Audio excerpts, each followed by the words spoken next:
Something that doesn't get talked about these days, especially amongst men, that it's literally causing the fabric of our culture, our society, to fall apart, is code of honor. And you'll hear about it definitely in environments where you have to build a business team, because there's a lot of moving parts. Maybe they'll call it a code of ethics. It doesn't matter what you call it. It's a set of standards. You could say it's, common sense. To me, it is common sense. But the reason it's not common sense is we're all different. What I mean by that, some people are okay with certain things that others aren't. And there's nothing wrong with that, and I'm not here to judge. But by creating your own code of honor, what you're doing is you're setting up a framework of what you will and what you won't tolerate in your life. And if you don't have that, then a lot of things you don't intend to have happen to you end up happening to you. And it's especially challenging for young people who are still trying to figure out how the world works, how people work, and they don't know, and they haven't been fucked over. So they don't have the experience to recognize the importance of having a code of honor. You could call it bro code. There's a lot of things, guys say like bros before hoes, yada, yada, yada. But it's much more significant than that. And whatever that code of honor is, you have to be strict. And when you establish that, and you set that standard with everybody in your life, they know not to cross certain boundaries. And if they do, they're not a part of your life anymore. What I noticed, especially in the last 20 years, is with the advent of technology and the internet and the means to communicate without actually using our natural faculties and doing so in the natural world, everybody has become, for lack of a better term, antisocial. It's not that they don't want to socialize, it's just they don't have the skills because everybody's used to doing things through email and text and all this other nonsense. And it creates an environment of unfettered selfishness, especially with the way the system works.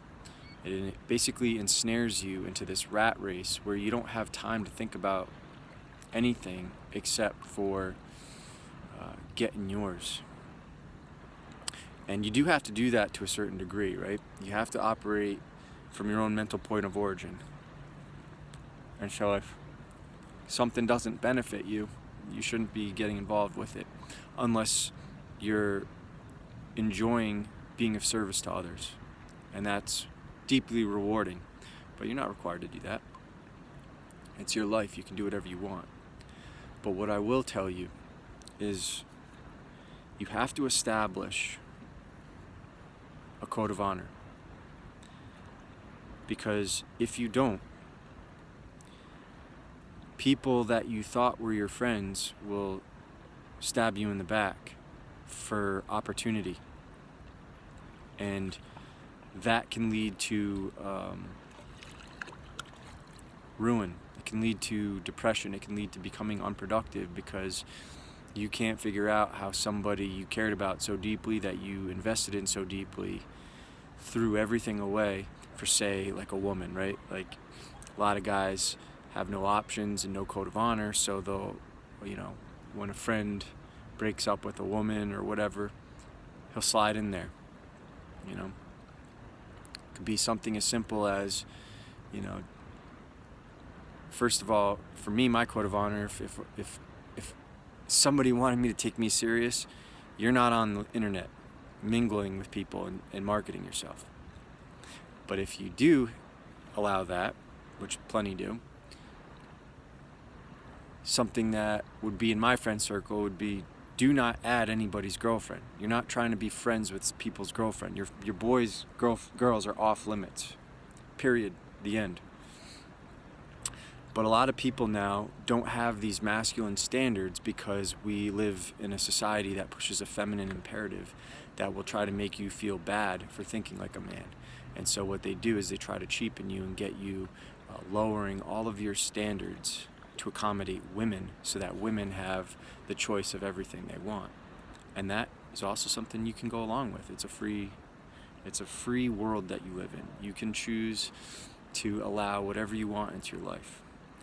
But if you're having trouble maintaining frame and operating from your own mental point of origin, I encourage you to write down a code of honor, things that you live by, things that you expect everybody in your life to live by. And then when you build those friendships, talk about them.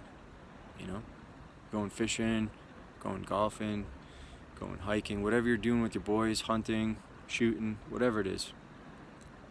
Talk about these things with them, because you'll find out that a lot of guys agree with you. They just don't know how to articulate the things that you feel, because we live in a society that has cut everybody off from each other and turned them into whiny little bitches.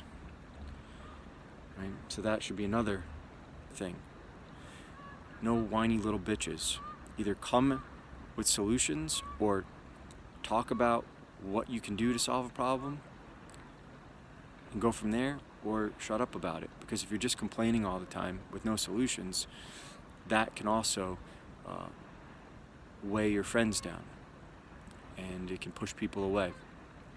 So I just wanted to put that out there and see how it improves your life. It's better to be alone with no one in your life than be surrounded by people who are one poor decision away from treachery.